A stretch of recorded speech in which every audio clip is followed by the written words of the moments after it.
নমস্কার, আমি মল্লিকা মুখার্জি। আজকে আমরা এমন একটা ছবি আঁকবো যেমন ছবি আমরা হরদম রাস্তার দুপাশে দেখে থাকি। এটা কিছুটা ল্যান্ডস্কেপের মধ্যে পড়ে, কিছুটা অন্যরকম, তবে পুরোটা আমরা করব না। আমি এখানে প্রচুর ক্যানভাস থাকে। ডিজিটালি ক্যানভাস সিলেক্ট করা ট্র্যাডিশনাল ক্যানভাস সিলেক্ট করার মতো এত কঠিন নয়। ট্র্যাডিশনালি ক্যানভাসের কোয়ালিটি, ক্যানভাসের দাম, ক্যানভাসের যেটা কত ক্যানভাস বলবো না, যদি পেপার হয় সেক্ষেত্রে কত জিএসএম পেপার, তো এগুলো নিয়ে প্রবলেম হতেই থাকে। আর আমাদের দেখতেই হয় যে কতটা আমাদের শ্যুট করছে। তো এক্ষেত্রে সেরকম কোনো বিষয় নেই, এখানে র্যান্ডমলি পিক করলেই চলে পছন্দ মতো। এবার যেমন আমি বেসিক থেকে প্রচুর ব্রাশ রয়েছে, তার মধ্যে একটা ব্রাশ আমি পছন্দ করে নিলাম। এবার এখানে অবভিয়াসলি একটা প্রশ্ন আসে যে আমি কি করে জানলাম যে ওই ব্রাশটাই এখন আমার লাগবে। এখানে তো অনেক ব্রাশ আছে না। তার কারণ একটাই, কারণ হচ্ছে প্রথমত অভিজ্ঞতা, দ্বিতীয়ত হচ্ছে শেখা। আপনারা যখন কোনো একটা বিষয় শিখছেন তখন অবভিয়াসলি আপনাদের কাছে কিছু কিছু নতুন জিনিস থাকবে যেটা আপনারা শিখতে পারবেন।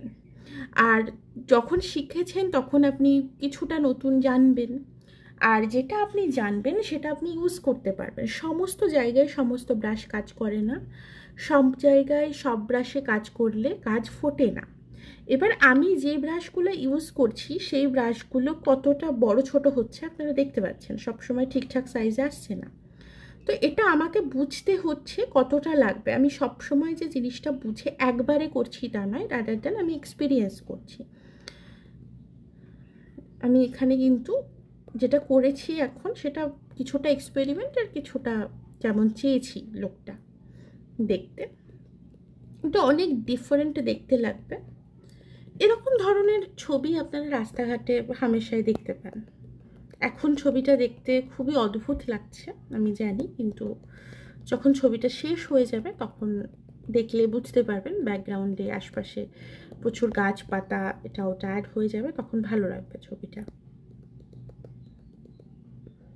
কিছু কিছু ব্লু শেড থাকে, কেন জানেন? গ্রিনের পর যে ডার্ক আসে ওখানে কালো দেওয়াটা না খুব একটা অ্যালাউড না।